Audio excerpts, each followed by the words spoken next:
Previously on Immigrant Insights, brought to you by The Life of Chai.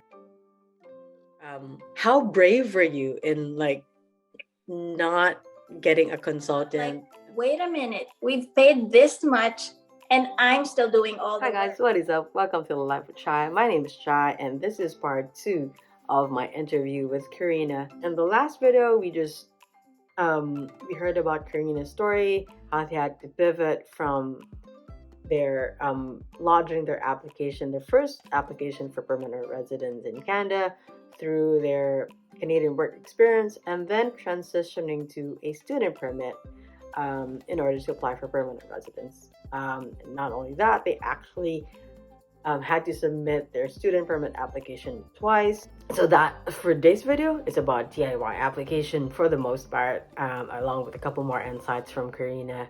So yeah, let's look at part 2.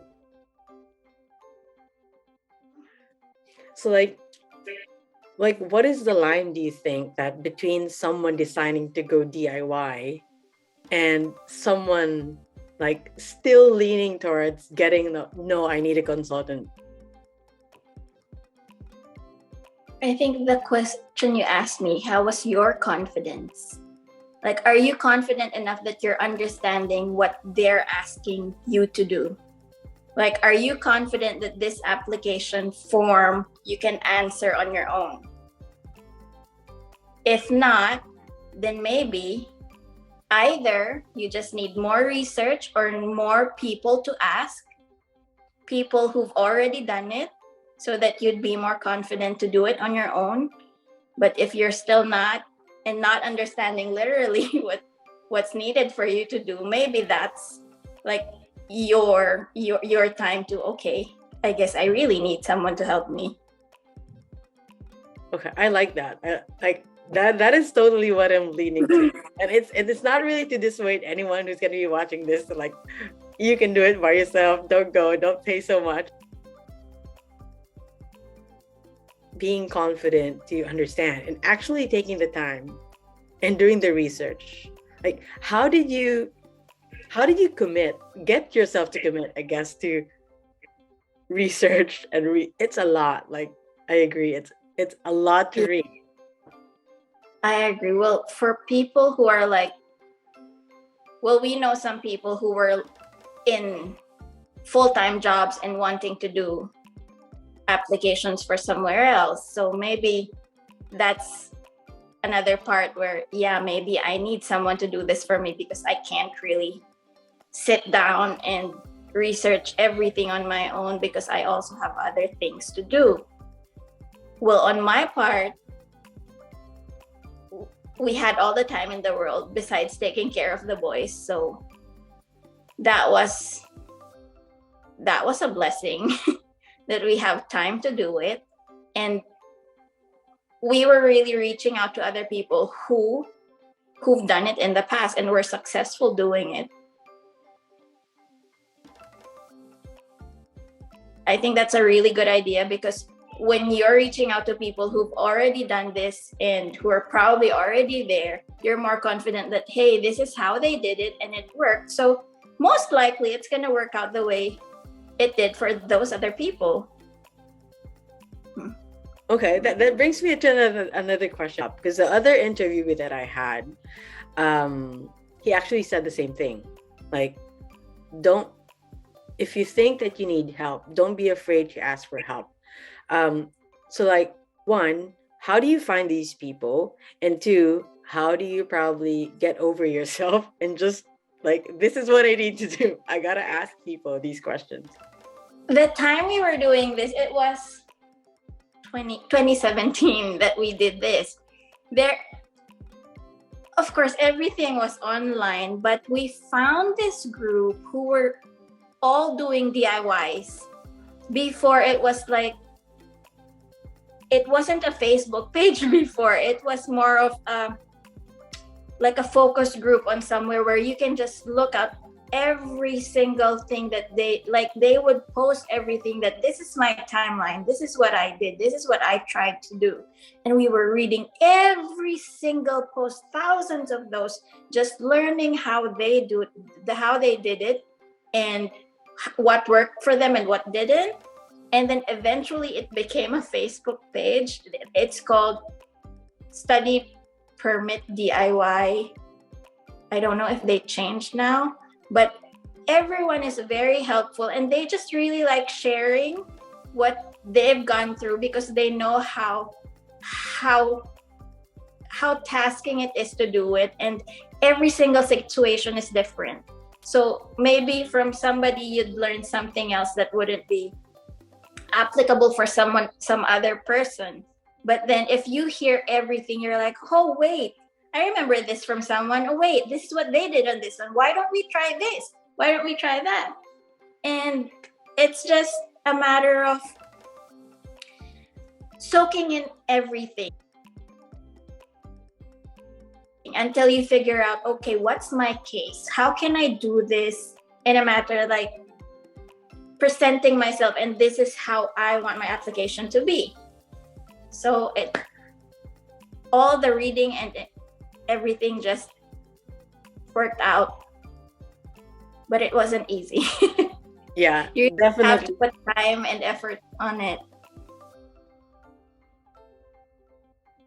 Okay, so you did also mention that your first application for study permit got declined.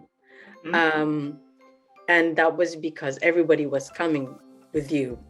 And I also heard that other people actually, they go it alone like you did first, and then their families follow. How do you figure that out? Like, and how do you get them to, one, allow your family to fly in after you've stayed, and two, how did you like come to the decision like, okay, let's try it a different way, I'll go first, and whenever you follow, okay, that works for us.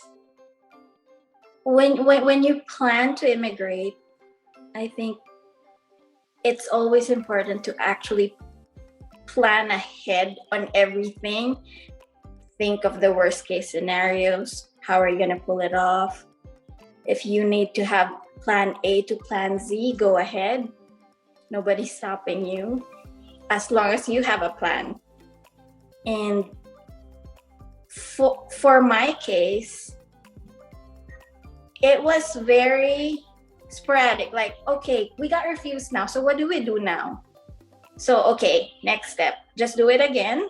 We're not going to give up on this. Let's just do it. Just try and just send another application. Let's just try it. And then out of nowhere, okay, you're approved.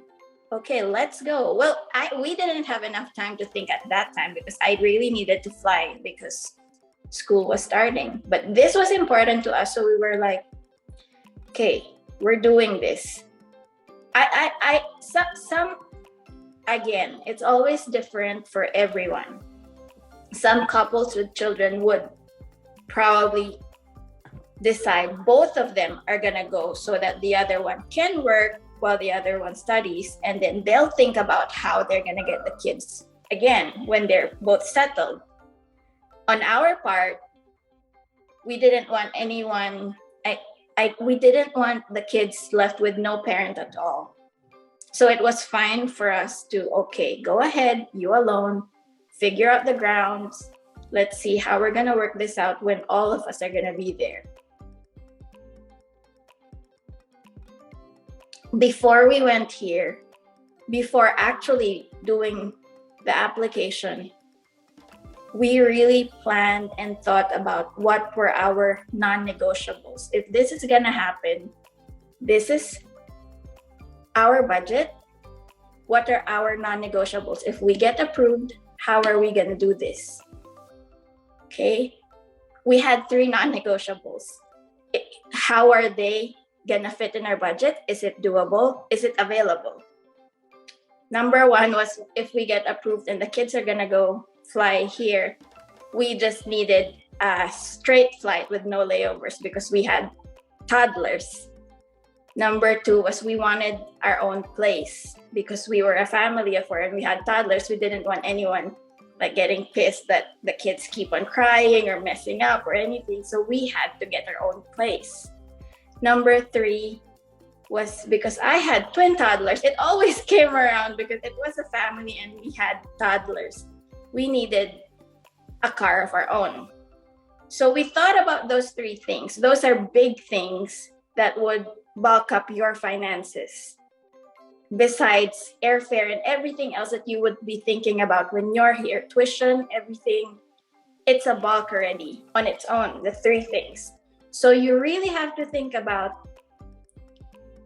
would it be enough for us? Can we handle it? If we need these 3 things and we can't live without these 3 things, would our finances be sufficient for us? Can we do this? That it's 4 of us all coming to Canada, or is it supposed to be you do your studies first on your own without us to be able to finance everything?